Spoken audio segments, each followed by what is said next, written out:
Hello everyone, welcome back to my YouTube channel. I am Drishti and I am the founder of All About Chai. आज की video will be very candid. It will be about my honest experience on building a business. And if you are in for an honest experience, without any gaslighting or numbers like कि मैंने 35 लाख कमाए, मैंने 40 लाख कमाए, नहीं, मैं कोई भी number quote नहीं करूँगी इस वीडियो में. So if you're looking for numbers, you better click off. No, don't click off. At least subscribe. Nevertheless. सो कहानी कहाँ से शुरू की जाए. If I were to be honest, मैं 50 मिनट से अपने स्क्रीन पे ऐसी कैमरा चला के स्टेयर कर रही हूँ एंड मेरे दिमाग में कुछ नहीं आ रहा बोलने का.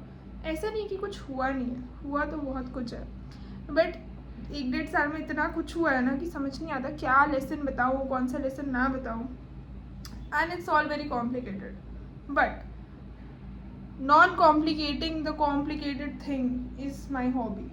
That is what a structure does. And the first point here is कि जब भी आप कोई स्टार्टअप स्टार्ट करते हो ना, you have to understand what the structure of your startup should be like. No, not the product structure, the team structure. आप किसके साथ बना रहे हो ये भी उतना इम्पोर्टेंट है कि आप क्या बना रहे हो. कौन आपकी मदद करेगा, कौन आपके इंटर्न्स हो सकते हैं, कौन आपके एम्प्लॉयज़ हो सकते हैं और कौन आपके फाउंडर हो सकते हैं. नाउ जब आप एक स्टार्टअप शुरू करते हो ना, there will be a lot less talent pool ready to come to you to maybe invest in the business in any ways. क्योंकि भाई अभी नया है ना बिजनेस, कितने लोग आपके आइडिया को ट्रस्ट करते हैं ये भी बहुत बड़ा क्वेश्चन है. एक्चुअली सबसे बड़ा क्वेश्चन यही है. तो आई हैड अ को फाउंडर एंड द को फाउंडर टोल्ड मी कि when you start a business तो आपको पता चलता है कि कौन लोग आपके सही में फ्रेंड्स हैं और कौन लोग आपके सही में फ्रेंड्स नहीं हैं. Now he is not a को फाउंडर बाय द वे. तो this is the lesson I extracted कि भाई जब तुम अपना बिजनेस शुरू करते हो ना तो तुम्हें एक्चुअली पता चलता है कौन आपके ट्रू फ्रेंड्स हैं, कौन एक्चुअली आपको सपोर्ट कर सकते हैं, कौन आपको सपोर्ट करना चाहते हैं. अ lot of this support is not just कि हाँ भाई हमने प्रोडक्ट खरीद लिया. That is friends and family आपको हमेशा इतना सपोर्ट करेंगे कि जब आप कुछ नया लॉन्च करोगे आपके friends, family, loved ones will by your product and that is the basic level of support they will show. But यहाँ पे बाइंग की बात नहीं, यहाँ पे टीम की बात है. When you prepare a team, a founding team for a company, you have to be sure of a lot of things. Firstly, the founders that you are picking, are they your friends? See, working with friends is awesome. Working with friends जब तक चल रहा है, अच्छा चल रहा है, it's the most awesome thing ever. बहुत मज़े आते हैं, बहुत फन होता है. But again you have to understand कि हमें जितने भी डिसीजंस लेने होते हैं बिजनेस में, हम अपना ऐसा मस्ती के लिए नहीं लेते हैं, हम बहुत लॉन्ग टर्म लेते हैं. क्योंकि आप अगर 11th-12th में कोई कॉमर्स वाला है तो यू मस्ट नो कि बिजनेस इज ऐसा एंटिटी, परपेचुअल एंटिटी, चलता रहेगा और चलता रहेगा. लोग मर सकते हैं पर बिजनेस चलते रहना चाहिए. दैट इज जब आप बिजनेस शुरू करते हो आपका कोर थॉट प्रोसेस क्या होना चाहिए, that you are building a legacy. जो भी आप बिल्ड कर रहे हो वो बहुत सालों तक चलना चाहिए. That is the core point of running a business, core point of even starting a business. क्योंकि बिजनेस फर्स्ट ईयर में रिटर्न नहीं देता है, बिजनेस एकदम से रिटर्न नहीं देता है. बिजनेस ग्रेजुअली रिटर्न्स देता है पर कंपाउंडिंग रिटर्न्स देता है. ये बात हमें समझना बहुत ज़रूरी है कि टाइम एक फैक्टर है जिसको लोग अकाउंट ही नहीं करते. भाई टाइम लगता है किसी भी चीज़ में. जब हम एक ऐसा पेड़ लगाते हैं, कुछ डालते हैं तो उसको वाटर करना पड़ता है, उसको बहुत सारी चीज़ें करनी पड़ती है. ऐसा नहीं होता कि हमने बिजनेस शुरू करा और हमने कल 35 लाख रुपए कमा लिए. प्लीज़ इन सब यूट्यूबर्स की मत सुनो जो तुम्हें फालतू ज्ञान दे रहे हैं. ऐसा नहीं हो रहा. ये इतना कमा रहे होते तो क्या ही बात थी. अगर मैं 50 लाख कमा रही होती तो मैं यहाँ रह रही होती, मैं चली जाती भाई कहीं क्रेजी करने. तो that is the point. Now firstly stop being gaslit by a lot of people कि हाँ बिजनेस करने से एकदम से हो जाएगा.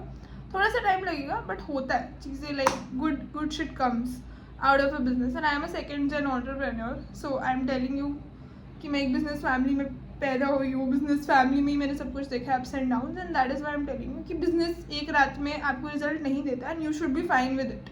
कि बहुत सारी रातें लगती है of hard work to give you the result. Now coming back to how are you picking the core team of your business.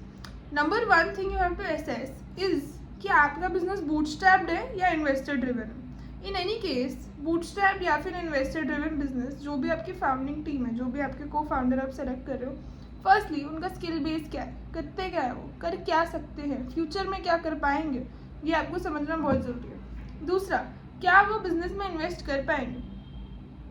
समझो ये बात बहुत इंपॉर्टेंट है. क्या वो बिजनेस में इन्वेस्ट कर पाएंगे in a monetary sense, in a very very monetary sense. बहुत ही भाई मैं पूछ रही हूँ स्ट्रेट फॉरवर्ड, क्या आपका को फाउंडर बिजनेस में इन्वेस्ट कर पाएगा? क्या उसके पास इतने पैसे हैं?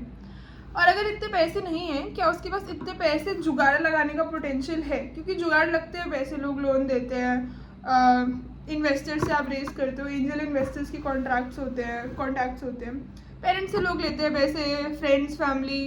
Basically does he have the potential or does she have the potential to give you the capital necessary to run the business?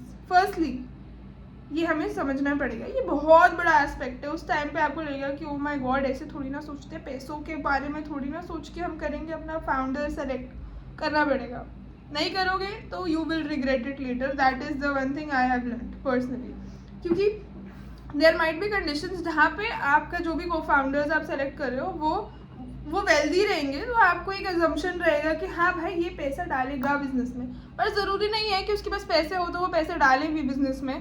Come on, they are not as invested as you are probably, है ना? That is one thing you have to account. Secondly, now this is the monetary investment, what they can invest in terms of skills, you have to count in that. Thirdly, अभी recently I was talking to one of my previous mentors and they told me कि बैंगलोर में किसी भी startup को unicorn बनने का rate 1.5 से 2% है, सिलिकॉन वैली में 6% है अराउंड। क्या फ़र्क है ऐसा बैंगलोर और सिलिकॉन वैली में? Mindset, that is what he told me and I take it with me कि भाई mindset gap is a real gap in India. India में सब नहीं सपोर्ट करते हैं बिजनेसेस को। सारे माँ बाप नहीं बोलेंगे कि हाँ भाई आप बिजनेस करो। Even my parents were not very thrilled when I told them कि मुझे बिजनेस करना है। तो हमें ये समझना पड़ेगा, ये बहुत ही very Indian factor to account for है, but this is a very again important factor to account for. क्योंकि अगर 7-8 मंथ्स डाउन द लाइन आपके को फाउंडर या जो भी आप लोग अपनी कोर टीम में सेलेक्ट कर रहे हो, चाहे founder, co-founder, anyone with an equity, basically उसके पेरेंट्स या उनके पेरेंट्स कहते हैं आके कि भाई नहीं, you shouldn't do this is not the right thing. अगर आपके पेरेंट्स कहते हैं सर, तो how are you gonna deal with the situation? Like anyways you have to deal with the situation. Now अगर आपको कोई भी ऑब्स्ट्रक्शन ये वाली आ रही है तो आपको you just have to deal with it. Is the way of dealing, closing the business, exiting the business or something like that? If yes, don't pick your co-founder that ways. So you have to be very mindful of a lot of things. तो हमने number 1 discuss करा monetary investment. Second हमारा skill investment. 3 is parental support, family support, how much are they willing to invest in a business.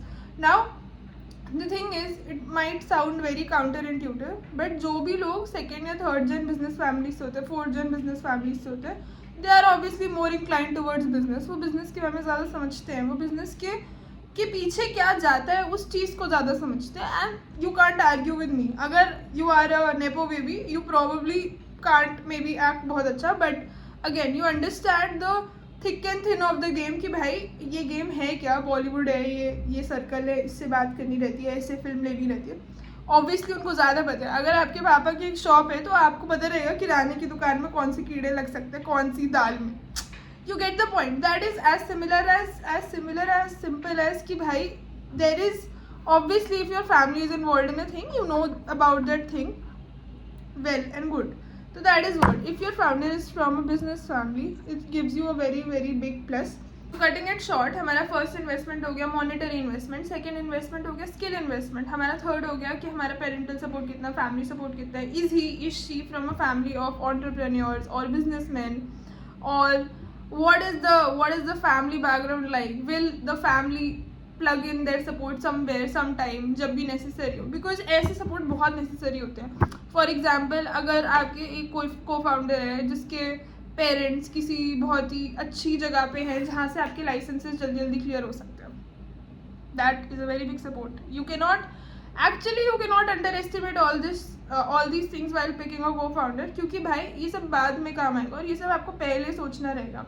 अगर आप उठा लोगे एक dummy person for running your business with you will be fucked भाई, you will be fucked. There is no other way to see it, क्योंकि you might have the skills and tendencies, but उसके बाद क्या होगा जब आपको ये सारे कॉन्फ्लिक्ट फेस करने पड़ता है ना, तो आप बहुत बैकलॉग में चले जाते हो, आप हिल जाते हो थोड़ा सा अंदर से। And considering a lot of people जो मेरी वीडियोस देखते हैं, they are 18 to 23 years and भाई है बहुत अच्छी जेंटल एज है ये। हम बहुत सारे ट्रॉमास हमें जो भी मिलते हैं दे कैरी फॉरवर्ड 6-7 महीने तो हर एक ट्रॉमा रहता है हमारे साथ, जो भी हमारे साथ चीज़ें बड़ी बड़ी अगर हो गई तो।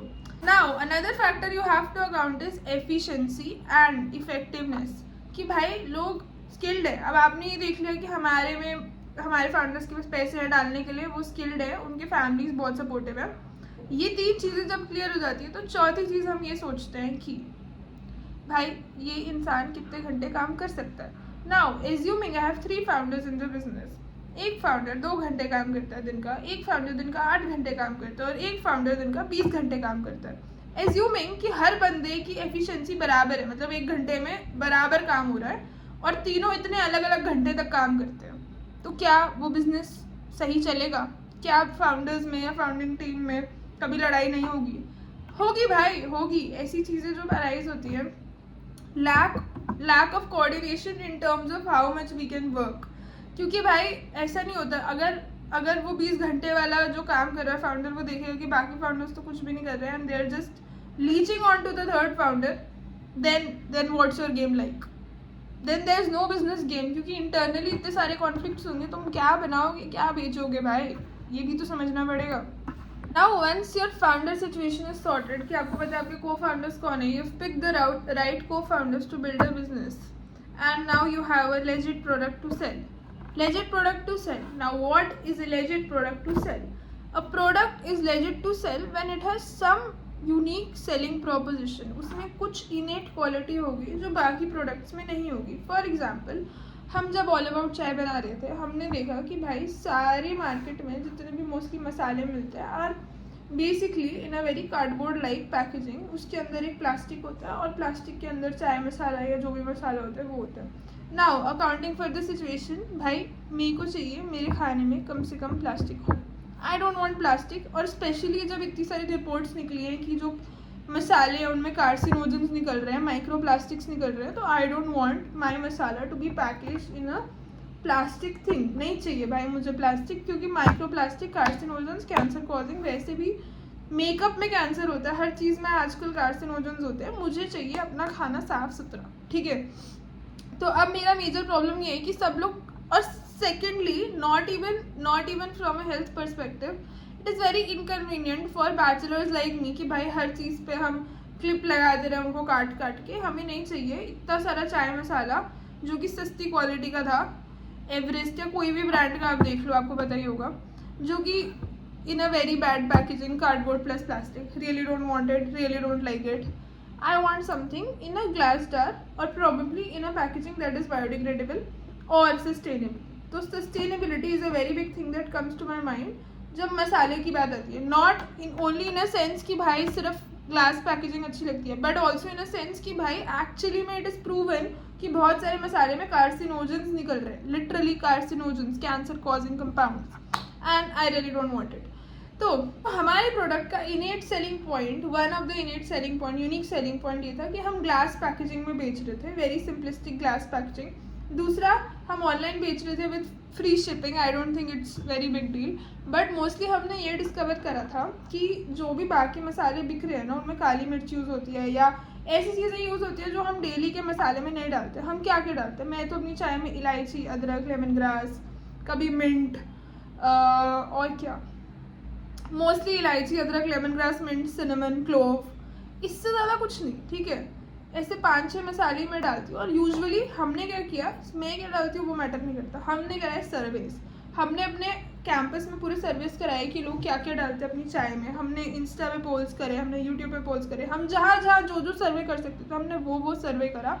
एंड सर्वे से हमें पता चला कि लोग अदरक इलायची पीना ही ज़्यादा प्रेफर करते हैं। अदरक इज़ वन फ्लेवर जो लोग प्रेफर करते हैं, तुलसी प्रेफर करते हैं और इलायची प्रेफर करते हैं। एंड हमने इन्हीं बेसिस पे डोमिनेंट फ्लेवर्स बना दिए which sold like wildfire. And हमने वो फ्लेवर्स बनाने के लिए ये फिगर आउट करा कि सिर्फ जब हम मटेरियल सोर्स करेंगे तो नहीं होगा, क्योंकि वो मटेरियल जो हमें चाहिए वो मसाला बनाने के लिए अगर मार्केट में इतनी आसानी से मिल रहा होता ना तो सब बना रहे थे। बहुत सारी इन हाउस मैन्युफैक्चरिंग, बहुत सारी इन हाउस मेथडोलॉजी और बहुत सारी टेस्टिंग का यूज़ हुआ। Now what separates you from a big corporation is your power to connect with the customer. अब लोग सब बोलते हैं कि भाई बड़ी कंपनी के पास तो बहुत सारा पैसा है, बड़ी कंपनी तो ये कर सकती है, बड़ी कंपनी वो कर सकती है। पर आप सोचो आपके पास क्या है, आपके पास है people power. People power is one of the biggest power जो कोई भी बड़ी कॉर्पोरेशन के पास नहीं है। आज आईटीसी अगर योगा बार को एक्वायर कर रहा है तो फॉर अ रीज़न कर रहा होगा, because these founders have build very very sustainable and long lasting businesses. I think ITC acquired Yoga Bar in a 3-year deal for around 300 crore or something. Yoga bar का example देखें तो yoga bar was able to build a business जो customers को personally पसंद है, उनका product customers को personally पसंद है. योगा बार समझ रहा है कि कस्टमर्स को पैकेजिंग पे क्या चाहिए. Like it is understanding the customers like never before, and that is the whole quality which separates a small business from a big corporation. कि हम भाई कस्टमर से कनेक्ट करके पूछ सकते हैं कि भाई आपको क्या चाहिए अपने प्रोडक्ट में, आप बताओ, हम वैसे प्रोडक्ट कस्टमाइज करेंगे. तो please know your customer and then decide कि आप प्रोडक्ट क्या बेच रहे हो. आप प्रोडक्ट बेच रहे हो तो सीधा ये मत करो कि भाई 50,000 चीज़ें मैन्युफैक्चर करा दी अब हम बेचेंगे. ये तो आई थिंक कॉमन सेंस है कि छोटे लॉट में बनाओ, टेस्ट करो चीज़ें बिकेंगी या नहीं बिकेंगी. तो हमने भी यही करा. हमने 6 महीने का अराउंड टेस्ट रन करा जिसमें नवंबर, दिसंबर, जनवरी अराउंड प्रोडक्ट बनने में लग गया. जनवरी एंड तक हमारी सारी पैकेजिंग आई, हमने पैकेजिंग सॉर्ट करी, लोगो सॉर्ट करा. तब तक हम सोशल मीडिया पे सब कुछ डाल रहे थे क्योंकि this is like a pre launch strategy कि हमारा जो भी होगा हम सोशल मीडिया पे डालते रहेंगे. ज़्यादा से ज़्यादा क्या होगा, लॉन्च ही तो नहीं होगा. दैट्स फाइन, ठीक है, थोड़ी बेइज्जती होगी, बट सोशल मीडिया पे डालते रहेंगे तो उससे क्या होगा ना, पहले से ऑडियंस हमारी जर्नी में इन्वॉल्व रहेगी एंड वो ऑडियंस बाद में जाके खरीदेगी. तो जिस दिन हमने लॉन्च करा 112,000 हमने 24 घंटे में बेचे. 100 जार ही आए थे. तो अभी हमें एक और लॉट लाना पड़ा था उस डिमांड को केटर करने के लिए. That was the fun part. Now again I think you are smart enough to understand कि छोटे छोटे लॉट में लाके हम प्रोडक्ट टेस्ट कराते हैं. हम प्रोडक्ट पे कॉन्फिडेंस लाएंगे, देन हमें पता होगा कि हमें क्या बेचना है. कस्टमर हमें बताएगा कि हमें क्या बेचना है. हम बस एक इनिशिएशन पॉइंट दे रहे हैं. मैंने सिर्फ एक सिग्नेचर जिंजर मसाला बनाया था, उसके बाद कस्टमर ने मुझे बोला कि भाई सिनेमन निकालो, तो मैंने सिनेमन निकाल दिया. उसके बाद लोगों ने मुझे बोला कुछ इलायची का फ्लेवर निकालो, तो अभी मैं इलायची का फ्लेवर निकाल रही हूँ. पर जब मैं वो इलायची का फ्लेवर निकाल रही थी तो मुझे लोगों ने ये भी बोला कि हमें इलायची का वो डोमिनेंट फ्लेवर नहीं पसंद, हमें ऐसा बैलेंस आउट. तो मैंने तुलसी इलायची करके एक फ्लेवर निकाला. तो बेसिकली आप बस शुरू करते हो, पर अगर आप अपने कस्टमर से कनेक्टेड हो तो आपको कस्टमर ही बताएगा कि भाई उसको नेक्स्ट क्या चाहिए. और सिर्फ एक कस्टमर पे रिलाई नहीं करना. Obviously mass customer opinions. Talk to your customers as much as possible. They are the ultimate source of your data. They are the ultimate source of your inspiration. Again, not every opinion is a good opinion, but that is your job as a founder to filter out opinions. तुम करोगे भाई छन्नी का काम कि कौन सा opinion अच्छा है, कौन सा ओपिनियन अच्छा नहीं है. One more thing that nobody talks about is inner work. As a founder, I have understood कि भाई ऐसा नहीं होता कि मैं रोज़ सुबह जाऊँगी, लोगों से बात करूँगी और सब सॉर्ट हो जाएगा, सब ठीक हो जाएगा. मुझे खुद भी बहुत सारे सवालों का जवाब खुद को देना रहता है कि भाई what am I doing next? Is it working out for me? Is this working out for me? What I will be doing? And I plan everything out. I read a lot. I understand कि market में क्या चल रहा है, trends क्या चल रहा है, यूएस की मार्केट में क्या चल रहा है. I go to a lot of these analytics tool कि SEMrush से मैं बहुत सारा डेटा निकाल रही हूँ चीज़ों पे.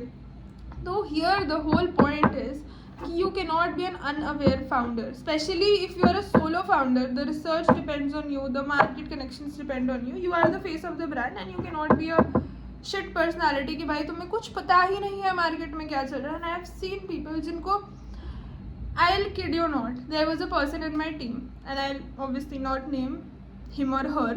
So there was this person in my team and he worked, he or she So he or she worked with me for around 7 to 8 months. And after 8 months, I was like कि let's do a competitor analysis कि हमारे पास कौन कौन से competitors है. And I had a competitor analysis base थोड़ा सा ready. I thought कि हाँ क्या पता ये नए competitors ढूंढेंगे और फिर हम इनके competitors से मैं मैच करके देख लूँगी कि मैंने कौन से competitors मिस करे हैं. And I kid you not, the person did जो भी एनालिसिस, कॉम्पिटिटर एनालिसिस मसाला चाय का. लाइक हम चाय मसाला बेच रहे हैं, हम चाय पत्ती नहीं बेचते. एंड 8 महीने से हमारी यही मार्केटिंग है, हम इसी के अराउंड कैंपेन्स डिज़ाइन कर रहे हैं, हम सब कुछ यही कर रहे हैं. And I kid you not, जब मैंने वो एनालिसिस देखा ना, I broke into tears. Not only was it a very shit analysis but also it was the analysis of a product जो हम बेचते ही नहीं है. मतलब I have done videos on it कि why masala chai is different from chai masala. And if you are watching this video, मैं आपको दोबारा बताती हूँ, अगर आप मसाला चाय कंज्यूम करते हो ना, उसके डब्बे पे जाके देखना, रेड लेबल नेचुरल केयर कहते हैं कि हम मसाला चाय बेच रहे हैं, उसमें सिर्फ 4% मसाला है गाइस, सिर्फ 4% मसाला. 100 ग्राम चाय पत्ती में 4 ग्राम मसाला मीन्स ऑलमोस्ट नेग्लिजिबल मसाला, क्योंकि आपके 2 कप में 1 ग्राम मसाला चाहिए उस क्वालिटी का जो वो डालते हैं. मे बी उस क्वालिटी का 1.5 ग्राम मसाला चाहिए आपकी एक चाय के कप में, 2 चाय के कप में, to make it feel like a masala chai. तो लाइक 0.5 ग्राम्स तो मिनिमम मसाला रिक्वायरमेंट रहती है to make masala chai for 1 cup. And this was crazy to me कि भाई तुम मसाला चाय के नाम से एक चीज़ को मार्केट कर रहे हो जिसमें सिर्फ 4% मसाला है, 3.5% मसाला इन सम केसेस, और तुम प्राइस को डबल कर दे रहे हो. एंड इस आर्ग्यूमेंट पे हम पूरी कंपनी में पूरा टाइम डिस्कस करते रहते हैं. एंड जब मैंने वो कॉम्पिटिटर एनालिसिस देखा, आई वाज लाइक फक्ड कि भाई ये तो बहुत ही गड़बड़ हो गई है.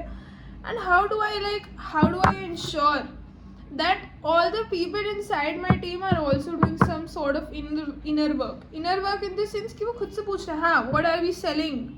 आप 10 बार पूछो दिन में, what are we selling, how are we selling, to whom are we selling, what are we selling, how are we selling, to whom are we selling.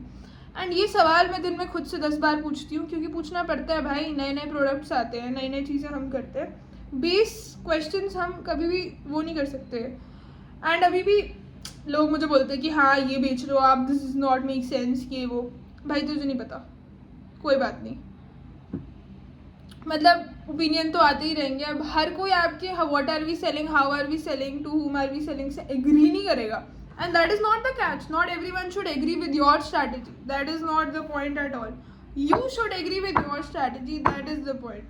You should be self assured enough कि भाई आज मेरे को किसी ने आके बोल दिया कि अच्छा तुम ये क्यों बेच रहे हो और ये क्यों नहीं बेच रहे. I would have a reasoning for it कि हम ये क्यों बेच रहे हैं, ये क्यों नहीं बेच रहे. आई मे और may not give the reasoning to the person, that is my personal choice, क्योंकि मैं सबको बताती नहीं फिरूंगी कि मैं क्या कर रही हूँ. But again the point is self assurance आती है भाई बहुत ज़्यादा डीप वर्क से, और डीप वर्क आता है भाई. मैंने 7 दिन से लोग नहीं दिखे ऑनेस्टली, 7 दिन से. Like just one of my friends came to my place and I haven't seen a single person if you exclude the Zepto guy and the Zomato guy and probably the delivery guys basically. So I haven't seen a human being, and what was I doing all this time? I introspect a lot, like I do a lot of deep work. I write कि हम क्या कर रहे हैं, क्या next strategy होनी चाहिए. मैं बुक्स पढ़ती हूँ, मैं बहुत सारा कंटेंट कंज्यूम करती हूँ. See now the thing as a founder is कि बहुत फ्लेक्सिबल होना होता है. मैंने जनवरी से यूट्यूब पे कंटेंट क्रिएशन वीडियोस बनाना शुरू कर दिया, बट मैंने सोचा ही नहीं था कि मैं कैमरे के फ्रंट पे आके वीडियोस बनाऊँगी. क्यों बनाऊँ भाई मैं कैमरे के फ्रंट पे आके वीडियोस, मैं नहीं हूँ कंटेंट क्रिएटर, बट भाई मैं फाउंडर हूँ ना. तो फाउंडर का यही होता है कि उसको सब कुछ करना रहता है. अब हमें बोला जा रहा था कि पर्सनल ब्रांडिंग बहुत इंपॉर्टेंट है सामान बेचने के लिए, तो हम लोग पर्सनल ब्रांडिंग भी करेंगे. कोई हमें बोलेगा कि ईमेल मार्केटिंग पे ईमेल्स लिखो, अपने कस्टमर से पर्सनली कनेक्ट करो.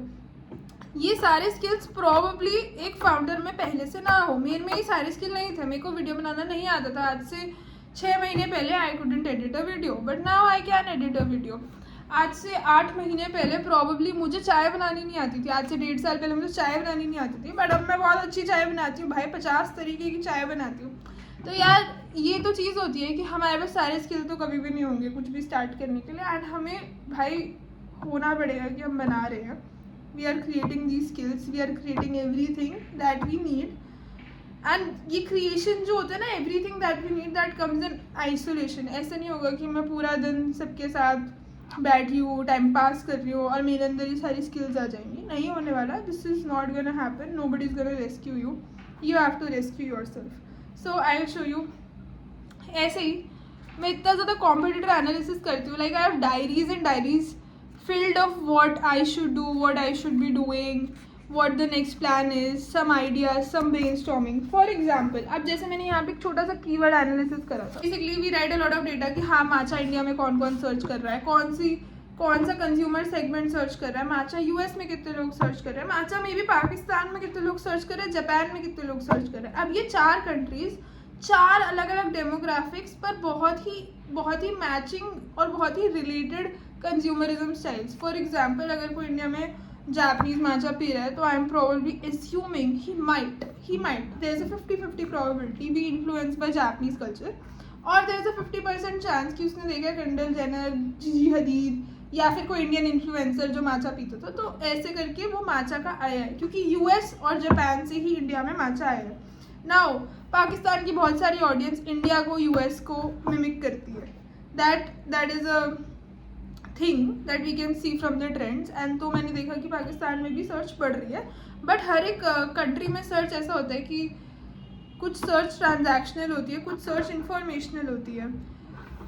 तो going into deeper and deeper into it, you will realise कि भाई बहुत सारी चीज़ें हमें समझनी पड़ती है. डेटा पे, बैकएंड पे क्या चल रहा है, मार्केट में ट्रेंड्स क्या चल रहा है, कंटेंट कैसा बन रहा है, कौन से क्रिएटर्स के साथ हमें कोलैब करना चाहिए, कौन से क्रिएटर्स हमारे साथ कोलैब करना चाहेंगे, XYZ. And a lot of it comes from introspection, deep learning, and from being in silence, just being in silence and realising कि भाई आगे क्या करना है, and just writing your thoughts.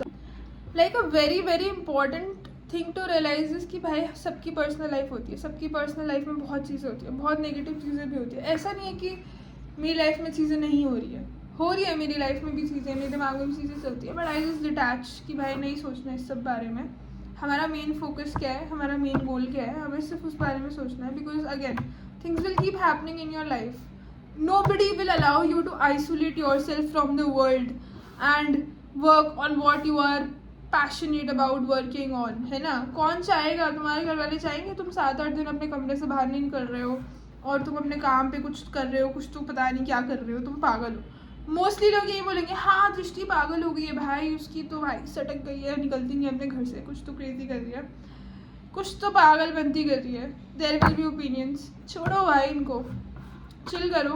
देखो तुम्हें क्या बनाना है, तुम्हें क्या करना है पर्सनली, तुम्हें कंटेंट क्रिएटर बनना है, तुम बनो. तुम्हें क्या करना है, तुम शुरू करो, खुद पे ट्रस्ट बनाओ, आइसोलेशन में चले जाओ थोड़े दिन, कोई दिक्कत नहीं है. Isolate yourself from the world and you will realise who you truly are.